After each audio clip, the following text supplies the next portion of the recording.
أشهد أن لا إله إلا الله وحده لا شريك له وأشهد أن محمدا عبده ورسوله أما بعد فأعوذ بالله من الشيطان الرجيم بسم الله الرحمن الرحيم الحمد لله رب العالمين الرحمن الرحيم مالك يوم الدين إياك نعبد وإياك نستعين اهدنا الصراط المستقيم صراط الذين أنعمت عليهم غير المغضوب عليهم ولا الضالين. Событий, связанных с победой над Меккой. Длительность пребывания посланника Аллаха, мир ему и благословение Аллаха, в Мекке. О длительности пребывания посланника Аллаха, мир ему и благословение Аллаха, в Мекке сообщается следующее. После прибытия в Мекку и победы над ней, посланник Аллаха, мир ему и благословение Аллаха, оставался там на несколько дней, однако о точной продолжительности его пребывания существуют разногласия. В Сахих аль-Бухари от Ибн Аббаса повествуется, что посланник Аллаха, мир ему и благословение Аллаха, находился в Мекке 19 дней и в течение своего пребывания совершал молитвы в сокращенной форме по 2 раката. В некоторых повествованиях упоминается, что он оставался там 18, 17 или 15 дней. Аллама ибн Хаджар счел наиболее достоверной версию о 19 днях, поскольку она встречается в большинстве повествований. Различия в других повествованиях объясняются следующим образом. В версии 19 дней учтены как день прибытия, так и день отбытия. Те, кто указал 17 дней, не включили оба этих дня. Передатчики, упомянувшие 18 дней, учли один из этих дней. А те, кто указал 15 дней, основывались на версии о 17 днях, исключив из нее дни прибытия и отбытия, и таким образом определили 15 дней.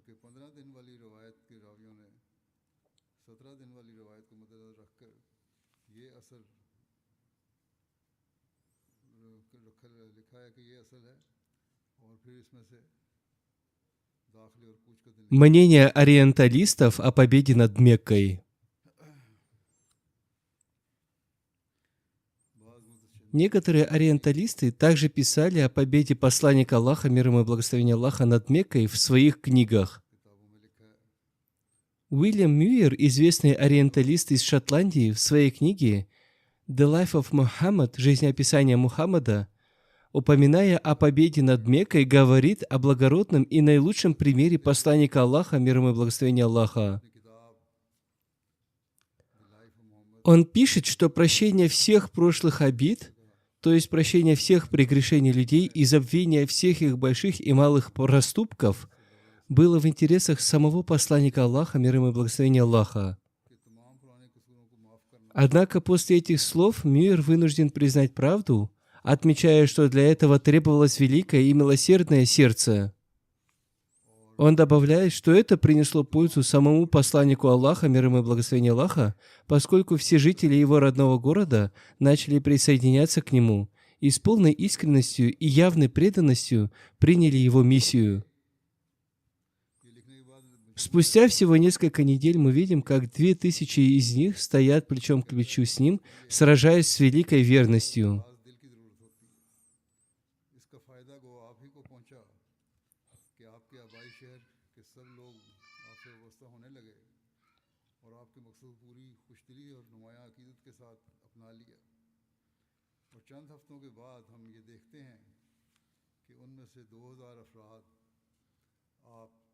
Подобно этому, Уильям Монтгомери Уотт, еще один шотландский ориенталист, известный своими резкими высказываниями против ислама и посланника Аллаха, мир ему и благословение Аллаха, в своей книге «Мухаммад эт Медина» «Мухаммад в Медине» пишет: «Лидеров Мекки не принуждали принимать ислам.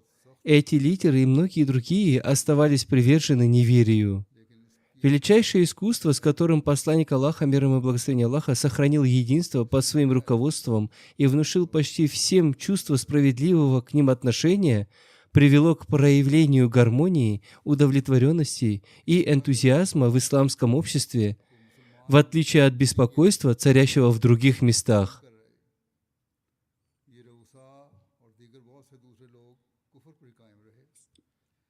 Это, несомненно, стало очевидным для многих и привлекло их к Мухаммаду, мир ему и благословение Аллаха. Во всем этом особенно впечатляет вера Мухаммада, мир ему и благословение Аллаха, в свою миссию, прозорливость и дальновидную мудрость. Когда его община была еще мала, и все ее ресурсы были направлены на защиту от врагов, он зародил идею объединенной Аравии, которая будет развиваться извне и в которой жители Мекки сыграют новую, более значимую роль, чем их прежняя роль торговцев. Теперь же почти все, включая самых влиятельных, склонили головы перед ним. Несмотря на значительные трудности, часто в стесненных обстоятельствах, но почти всегда с полной уверенностью, пророк продвигался к своей цели. Если бы мы не верили в подлинность этих исторических событий, мало кто поверил бы, что скромный пророк из Мекки мог вернуться в свой город в качестве победителя.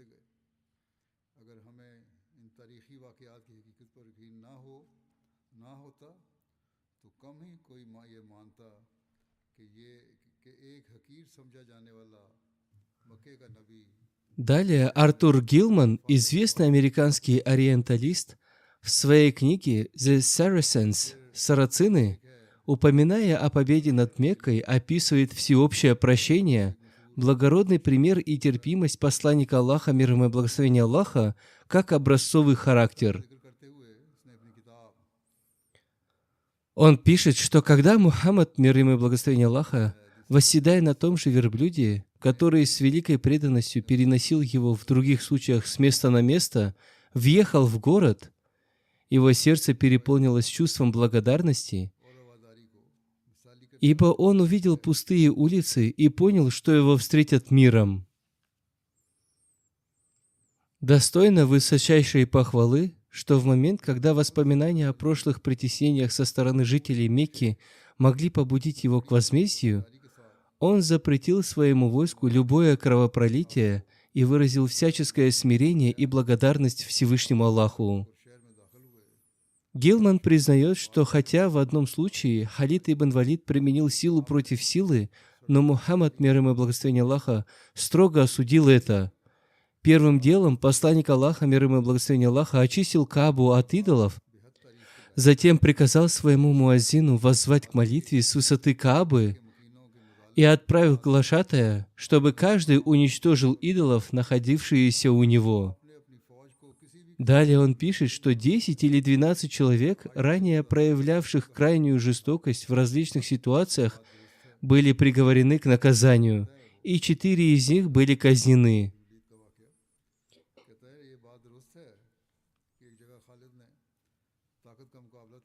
Однако, по сравнению с поведением других завоевателей, этот подход следует считать преисполненным величайшего гуманизма.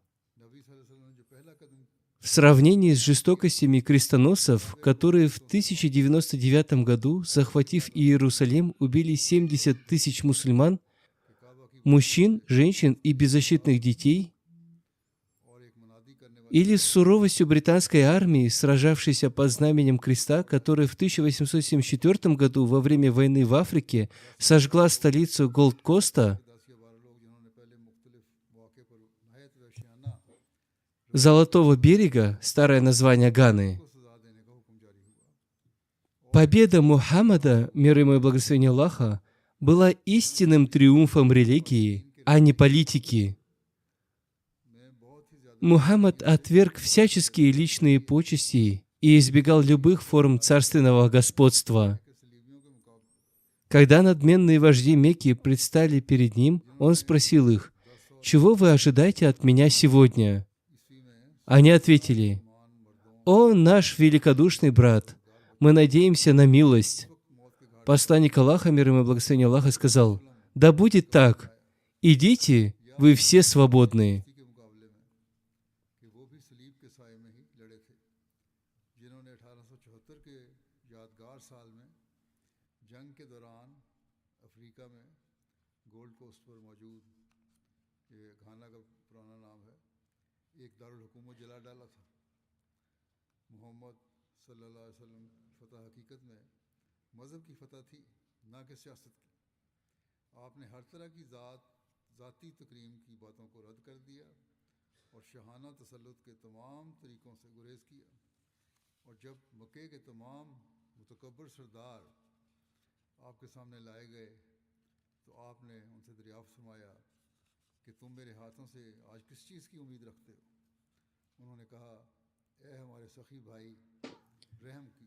Еще один ориенталист, женщина Рут Крэнстон, также из Америки, в своей книге «World Faith. Всемирная вера», упоминая о победе над Меккой, пишет: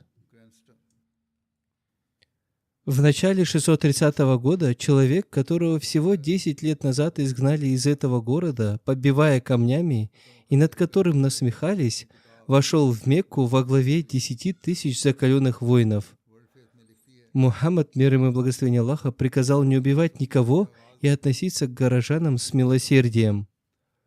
Однако, несмотря на все обещания и заверения жителей Мекки, на его воинов напали, и посланнику Аллаха, мир ему и благословение Аллаха, пришлось с трудом сдерживать своего полководца Халида, командовавшего одной частью его войска, от жесткого ответа. Здесь она, впрочем, преувеличивает, утверждая, что были какие-то заверения. Нападение инициировали сами жители Мекки. Так или иначе, здесь явно проявляется предвзятость.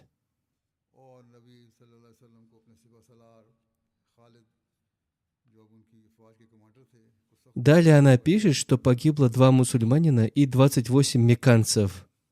В такой момент, при таких обстоятельствах, если бы на месте его был какой-то другой лидер, представьте, сколько было бы кровопролития. Здесь она вынуждена признать правду. Когда мусульманские войска овладели городом, Мухаммад, мир ему и благословение Аллаха, сменил одежду и надел белый ихрам. Он совершил установленные обряды хаджа, 7 раз совершив обход вокруг Каабы. Затем он призвал своих оставшихся сподвижников, тех, кто неоднократно рисковал жизнью ради его миссии, чтобы они стояли рядом с ним в этот великий день, самый значимый момент его жизни. Один за другим 360 каменных идолов, включая Хубала, были вынесены из Каабы и разбиты на куски. Разрушая каждого идола, Мухаммад, мир ему и благословение Аллаха, громко провозглашал: «Пришла истина и исчезла ложь».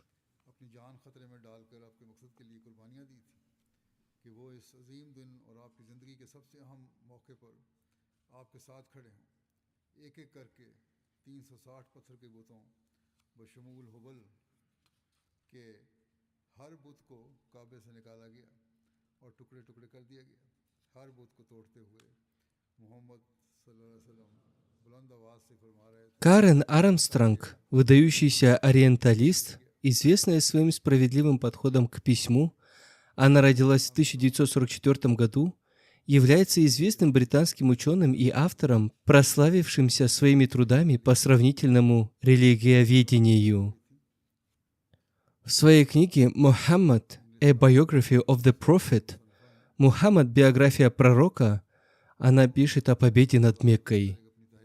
У посланника Аллаха, мир ему и благословение Аллаха, не было желания прибегать к кровопролитной мести.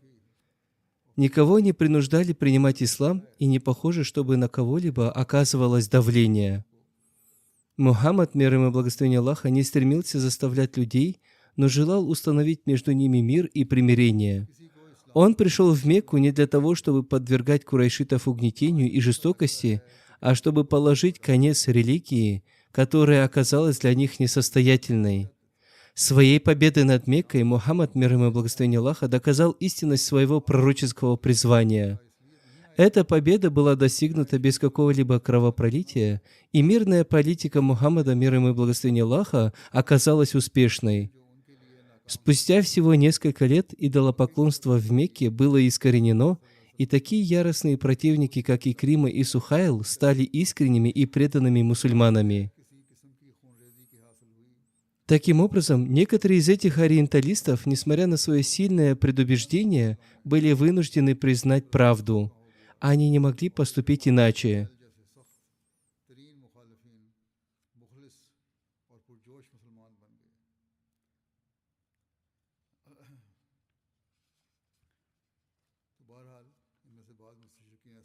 Есть и другие события, связанные с победой над Меккой.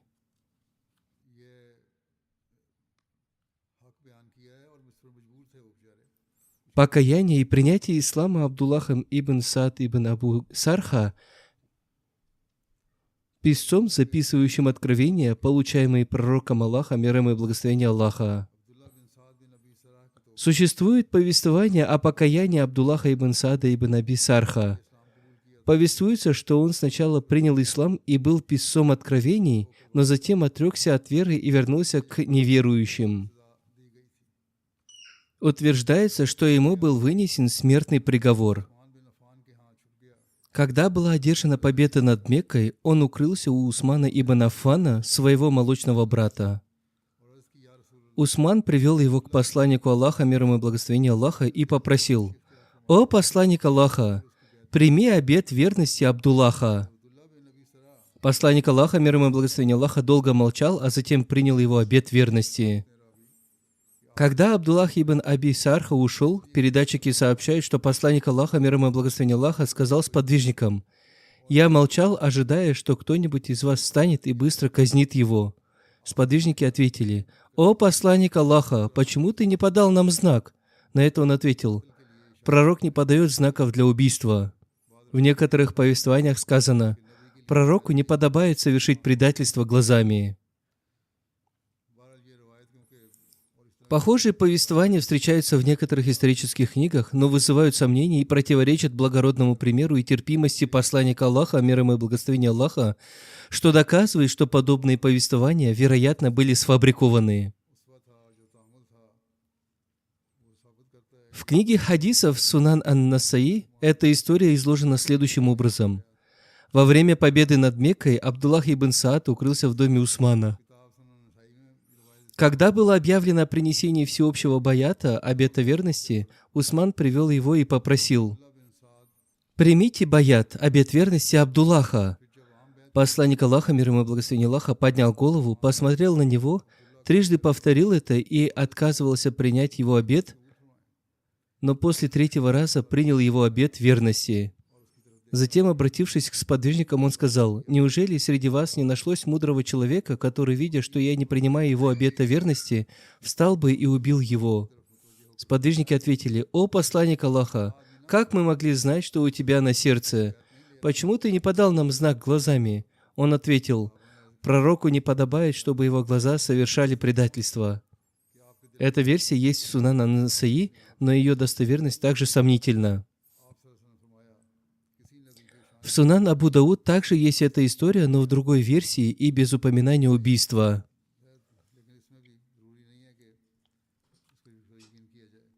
Ибн Аббас передает, что Абдуллах ибн Саад ибн Аби Сарха был писцом посланника Аллаха, мир ему и благословение Аллаха, но шайтан сбил его с пути, и он присоединился к неверующим. В день победы над Меккой посланник Аллаха, мир ему и благословение Аллаха, приказал казнить его, но Усман ибн Аффан попросил для него убежища, и посланник Аллаха, мир ему и благословение Аллаха, даровал ему защиту. Следует отметить, что подобные повествования относительно Абдуллаха ибн Саада ибн Аби Сарха, встречающиеся в некоторых книгах хадисов, имеют слабую цепочку передатчиков, подвергнутую критике. Утверждение, что посланник Аллаха, мир ему и благословение Аллаха, молчал, ожидая, что кто-то убьет Абдуллаха, противоречит его статусу лидера, который мог ясно выразить свое решение. Более того, в исламе нет наказания за отречение от веры, поэтому утверждение, что Абдуллах бин приговорен к смерти за отступничество, не может быть верным. Кроме того, детали этой истории противоречат величию посланника Аллаха, мир ему и благословение Аллаха. Как уже упоминалось, в тот день он был совершенным проявлением Божьих качеств, всепрощения, милосердия и доброты. Не было человека, который попросил бы прощения, и посланник Аллаха, мир ему и благословение Аллаха, не простил бы его, даже если бы был вынесен смертный приговор. Эта история отсутствует в Сахих Аль-Бухари и в Сахих Муслим. Более того, она противоречит здравому смыслу, поскольку посланник Аллаха, мир ему и благословение Аллаха, был не только пророком, но и главой победоносного войска. Если бы казнь была необходима, зачем ему было бояться или прибегать к намекам? Когда Усман привел Абдуллаха, посланник Аллаха, мир ему и благословение Аллаха, мог ясно сказать, что его преступления не подлежат прощению. В те же дни случай с женщиной из племени Бану Махзум, обвиненной в краже, был представлен посланнику Аллаха, мир ему и благословение Аллаха. Несмотря на многочисленные ходатайства, в том числе от Саламы и Усамы ибн Зайда, он отверг все просьбы и оставил в силе наказания отсечением руки. Если бы преступление Абдуллаха было столь тяжким, посланник Аллаха, мир ему и благословение Аллаха, ясно заявил бы, что прощение невозможно. Приписывание ему действий, противоречащих общепринятым нормам морали и традициям, неприемлемо. Утверждение о том, что он молчал, надеясь, что кто-то убьет Абдуллаха, а затем упрекал сподвижников за бездействие, а на их вопрос, почему он не подал знак глазами, а ответил, что пророку не подобает предавать глазами, упаси Аллах, подразумевает, что в его сердце было желание убийства, но он не подал знака. Сама структура этого повествования опровергает его достоверность. Величие посланника Аллаха, мир ему и благословение Аллаха, слишком высоко, чтобы приписывать ему подобные действия. В установлении божественных предписаний он был тверд, как скала, и не считался ни с кем, но в вопросах прощения и милосердия был мягким, как шелк, без малейшего беспокойства или смятения.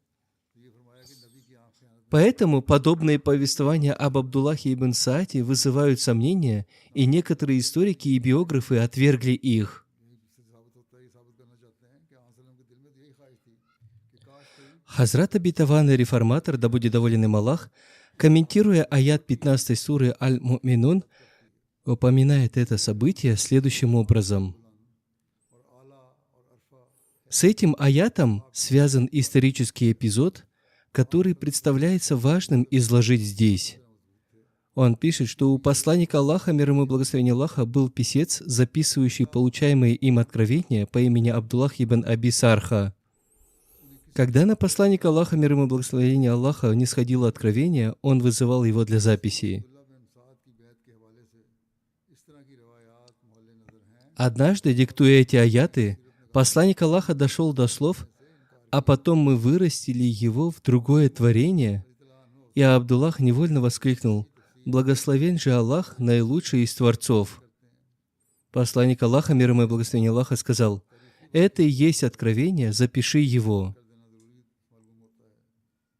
Этот несчастный не подумал, что эти слова аята логически вытекают из предыдущих аятов.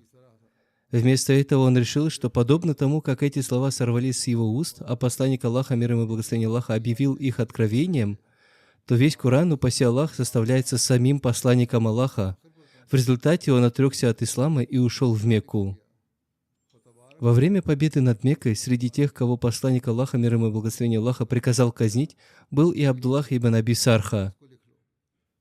Однако Усман ибн Аффан, да будет доволен им Аллах, привел Абдуллаха ибн Аби Сарха и попросил принять его обет верности.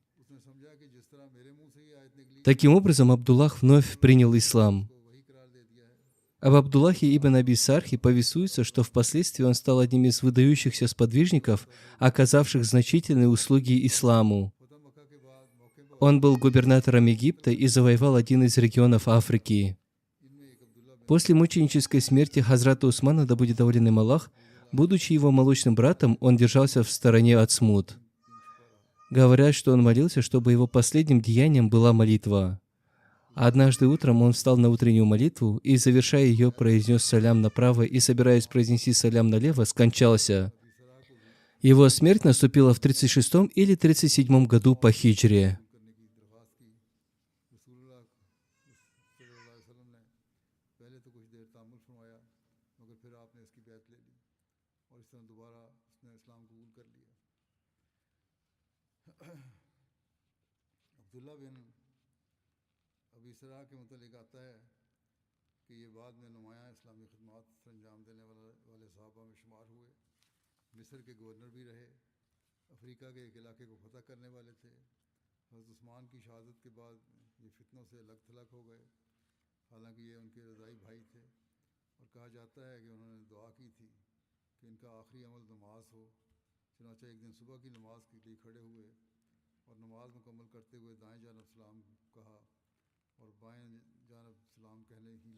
Принятие ислама Икримой ибн Аби Джахлем.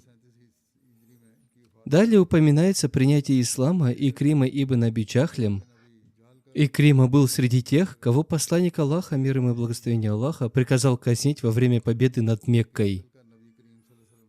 Икрима и его отец причиняли страдания посланнику Аллаха, мир ему и благословение Аллаха, и жестоко обращались с мусульманами. Узнав, что посланник Аллаха, мир ему и благословение Аллаха, приказал пролить его кровь, Икрима бежал в Йемен. Несмотря на то, что в своей вражде к исламу он превзошел даже своего отца Абу Джахля, возможно, приказ о его казни был отдан. Однако, вероятно, также и то, что вожди и старейшины Мекки, всегда возглавлявшие противодействие исламу и постоянно строившие заговоры против посланника Аллаха, мир ему и благословение Аллаха, после победы над Меккой решили, что их деяния не подлежат прощению, и, полагая, что их непременно казнят, бежали из Мекки. Они не могли представить себе безграничное милосердие, прощение и великодушие посланника Аллаха, мир ему и благословение Аллаха. Поэтому они сочли за лучшее спастись бегством. Однако, узнавая о его величайшем милосердии и прощении, они начали возвращаться в Мекку и предстали пред посланником Аллаха, мир ему и благословение Аллаха.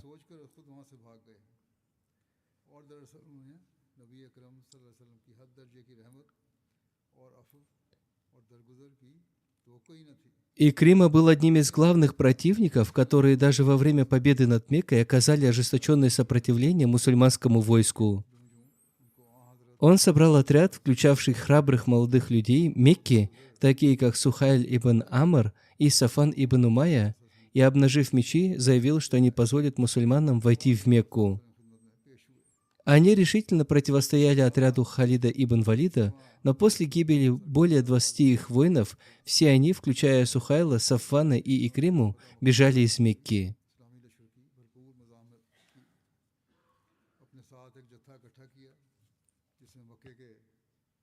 Согласно историческим данным, Икрима решил отправиться в Йемен морским путем.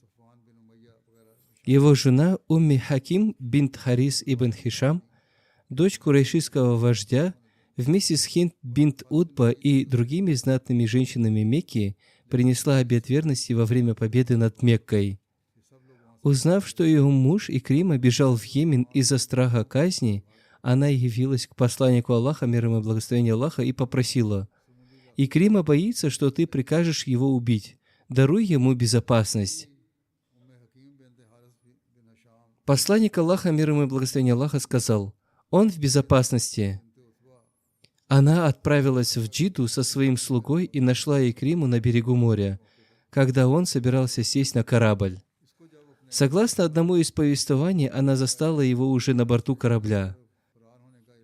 Она остановила его, сказав: «О сын моего дяди, я пришла к тебе от самого соединяющего, самого благородного и самого доброжелательного из людей. Не губи себя, ибо я уже попросила для тебя безопасности». Икрима вернулся с женой, принял ислам, и его вера была прекрасной. В хадисе повествуется, что когда Икрима предстал пред посланником Аллаха, мир ему и благословение Аллаха, он сказал: «О Мухаммад, мир ему и благословение Аллаха, моя жена сообщила мне, что ты даровал мне безопасность, то есть позволил остаться в Мекке, даже в состоянии неверия, не требуя принятия ислама».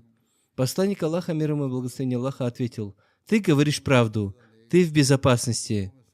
Тогда Икрима сказал: «Я свидетельствую, что нет Бога, достойного поклонения, кроме Аллаха, и единственного, у которого нет сотоварища, и ты его раб и посланник». Он опустил голову от стыда. Посланник Аллаха, мир ему и благословение Аллаха, сказал: «О Икрима, попроси сегодня у меня все, что пожелаешь, и если это в моих силах, я дам тебе это». Икрима ответил: «Я прошу прощения за свою вражду, которую я проявлял к тебе». Тогда посланник Аллаха, мир ему и благословение Аллаха, вознес мольбу со словами: «О Аллах, прости Икриме всю вражду, которую он проявлял ко мне, и все его дурные поступки». Затем, переполненный радостью, посланник Аллаха, мир ему и благословение Аллаха, накрыл его своей накидкой и сказал: «Добро пожаловать тому, кто пришел к нам с верой и в состоянии совершившего переселение».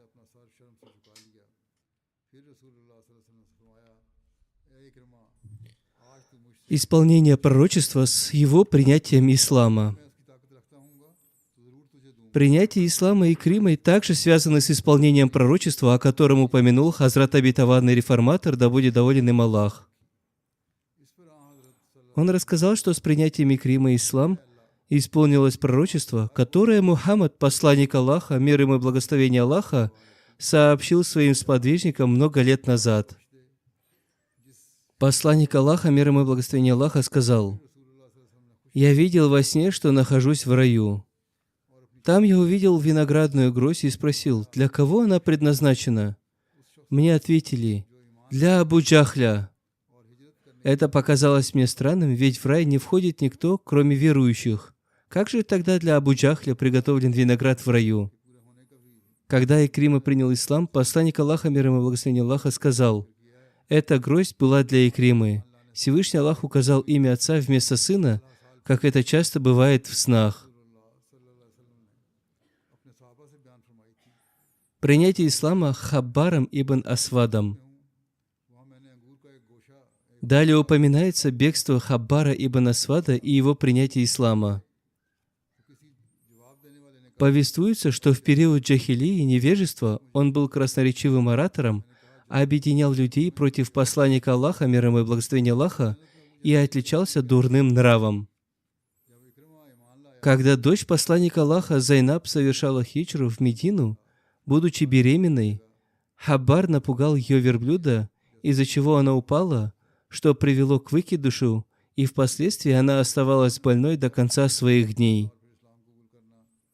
Посланник Аллаха, мир ему и благословение Аллаха, приказал казнить его, где бы его не увидели. Во время победы над Меккой Хаббар из страха бежал и скрывался в лесах.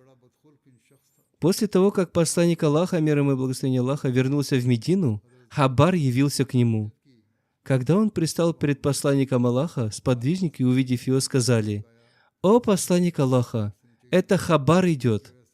Посланник Аллаха ответил: «Да, я вижу. Не делайте с ним ничего». Хаббар приблизился и сказал: «О посланник Аллаха, да будет мир над тобой.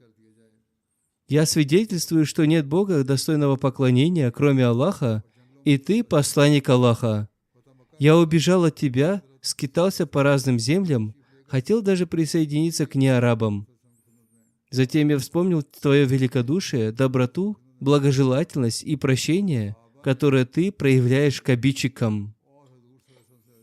«О посланник Аллаха, мы были многобожниками, но Всевышний Аллах посредством Тебя наставил нас и спас от погибели. Прости мои поступки и те страдания, которые я причинил Тебе. Я признаю свои дурные поступки и грехи». Повествующий говорит: «Я смотрел на посланника Аллаха, мир ему и благословение Аллаха, который из скромности склонил голову, слушая извинения Хаббара, и сказал: „Я простил тебя. Ислам стирает все прежние грехи».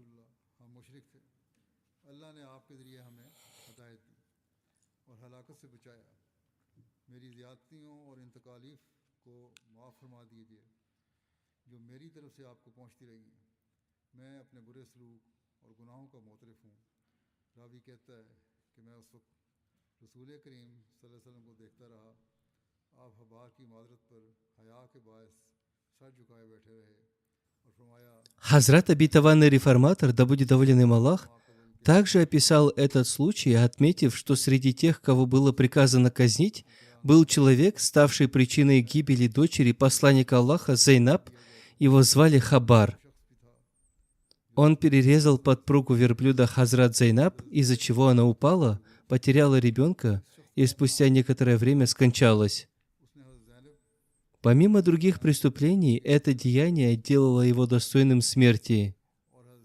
Этот человек явился к посланнику Аллаха, мир ему и благословение Аллаха, и сказал: «О посланник Аллаха, я бежал в сторону Персии, но затем подумал, что Всевышний Аллах через своего пророка избавил нас от многобожия и спас от духовной погибели. Вместо того, чтобы идти к чужакам, почему бы мне не явиться к нему, признать свои грехи и попросить прощения?» Посланник Аллаха, мир ему и благословение Аллаха, сказал: «Хаббар, если Всевышний Аллах вложил в твое сердце любовь к исламу, как я могу не простить твои грехи? Иди, я простил тебя. Ислам стирает все твои прежние проступки». Хабара простили, но относительно Абдуллаха ибн Саада ибн Аби Сарха утверждают, что его не простили, и почему посланник Аллаха, мир ему и благословение Аллаха, не подал знака сподвижникам покончить с ним. Прощение Хабара лишний раз подтверждает недостоверность повествования относительно Абдуллаха ибн Аби Сархи. Принятие ислама Каабом ибн Зухайром. Далее упоминается Кааб ибн Зухайр ибн Аби Аслами. В 7 году хиджры Кааб и его брат Буджайр прибыли в Абраку, колодцу племени Бану Асад, на пути из Басры в Медину. Буджайр отправился в Медину и принял ислам, что сильно разгневало Кааба ибн Зухайра, и он написал сатирические стихи. Хотя в общих повествованиях говорится, что посланник Аллаха, мир ему и благословение Аллаха, приказал казнить Кааба за эти стихи, некоторые указания свидетельствуют, что дело было не только в этом. Кааб и Буджайр, вероятно, замышляли причинить вред или убить посланника Аллаха, мир ему и благословение Аллаха, и с этой целью Кааб остался вдали от Медины, отправив туда брата. Однако Буджайр принял ислам. Узнав об этом, Кааб разгневался. Когда посланник Аллаха, мир ему и благословение Аллаха, возвращался из Таифа, Буджайр написал Каабу, чтобы тот раскаялся, явился к посланнику Аллаха и попросил прощения за свои проступки. Ибо пророк, мир ему и благословение Аллаха, прощает всякого, кто приходит к нему с покаянием. В итоге у Кааба не осталось иного выбора, кроме как явиться к посланнику Аллаха, мир ему и благословение Аллаха. Он написал касиду, поэму, начинающуюся со слов: «Суад покинула меня, и мое сердце разрывается от великого горя». Кааб ибн Зухейр отправился в Медину и остановился у знакомого. На следующий день тот привел его к посланнику Аллаха, мир ему и благословение Аллаха. После утренней молитвы этот человек указал Каабу на посланника Аллаха и сказал: «Это посланник Аллаха, мир ему и благословение Аллаха. Встань и попроси у него безопасности». Кааб встал, сел перед посланником Аллаха и вложил свою руку в его руку. Ни посланник Аллаха, мир ему и благословение Аллаха, ни присутствующие сподвижники не указали Кааба ибн Зухайра. Кааб сказал: «О посланник Аллаха, Кааб ибн Зухайр желает прийти к тебе, чтобы просить безопасности и принять ислам с покаянием. Если я приведу его к тебе, примешь ли ты его покаяние?» Посланник Аллаха ответил: «Да». Тогда Кааб сказал: «Я и есть Кааб ибн Зухайр». Один из ансаров встал и сказал: «О посланник Аллаха, мир ему и благословение Аллаха, позволь мне обезглавить этого врага Аллаха». Но посланник Аллаха сказал: «Оставь его, он пришел с покаянием и с сожалением».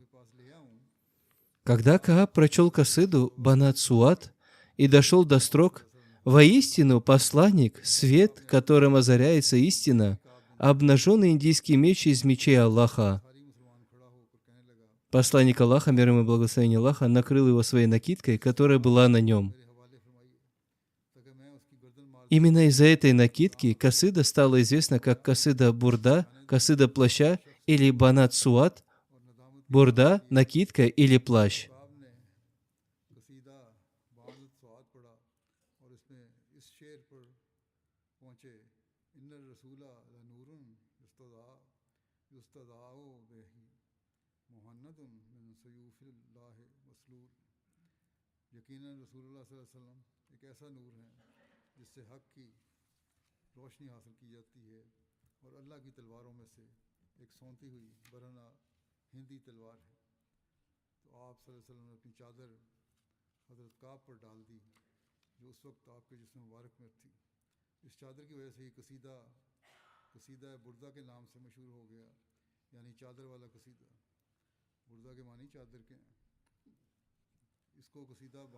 Позже Амир Муавия пытался купить эту накидку у Кааба за большую сумму, но тот отказался, сказав: «Я не расстанусь с благословенной одеждой посланника Аллаха, мир ему и благословение Аллаха». После смерти Кааба Амир Муавия купил накидку у его наследников. Она передавалась по наследству амиядским правителям, пока не была утрачена во время падения их династии. Среди большинства людей под названием касида Бурда более известна другая касида, написанная имамом Шафруддином Бусири. Ее также называют касида Бурда, потому что, когда он написал эту касиду в честь посланника Аллаха, мир ему и благословение Аллаха, ему приснилось, что посланник Аллаха накрыл его своей благословенной накидкой, которая осталась на его плечах и после пробуждения. Говорят, что имам Бусири был парализован, но благодаря благословению этой накидки исцелился. Это лишь сказания, которые передают, и подобные истории встречаются. Также есть упоминание о принятии ислама другими яростными противниками и о том, как они были прощены. Об этом я расскажу в следующий раз.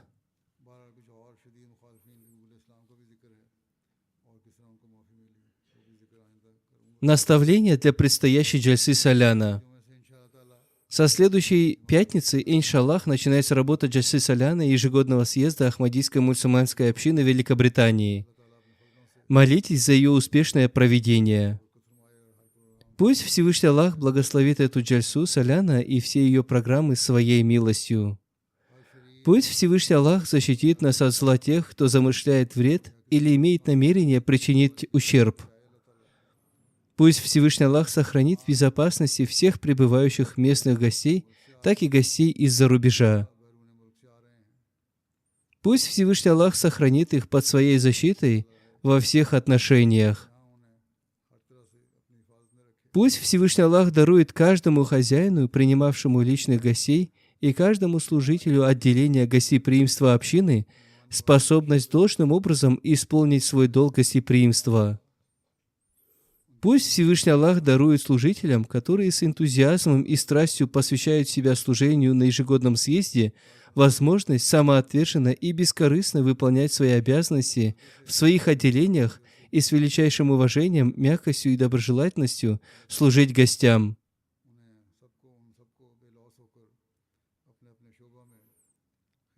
Иногда из-за большой нагрузки и недосыпания у некоторых служителей может ухудшаться настроение. Однако каждый служитель, независимо от отделения, в котором он служит, должен проводить эти дни с мыслью о том, чтобы Всевышний Аллах даровал ему возможность служить гостям Хазрата Обетованного Мессии, мир ему.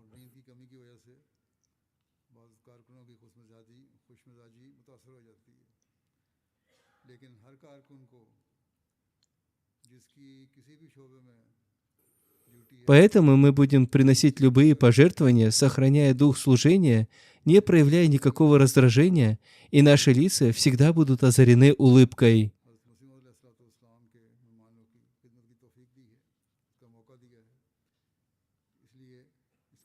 Будь то молодые девушки, женщины, юноши или мужчины старшего возраста,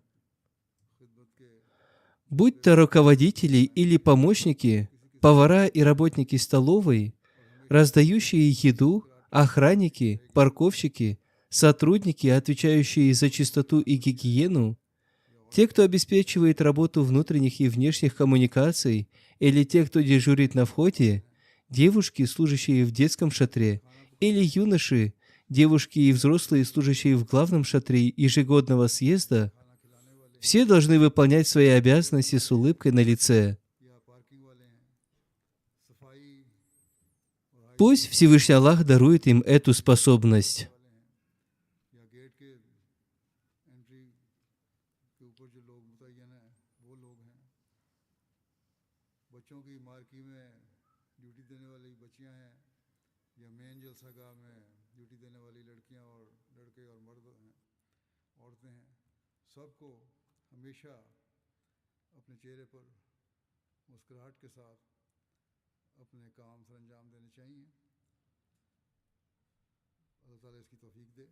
При этом каждый из вас должен сохранять бдительность, чтобы никто не осмелился распространять зло.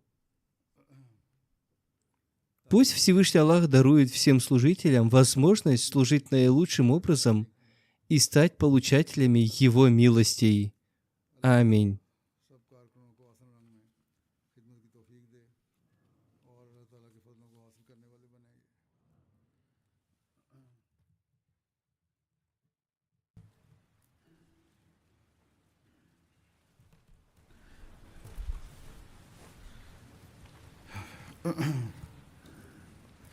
الحمد لله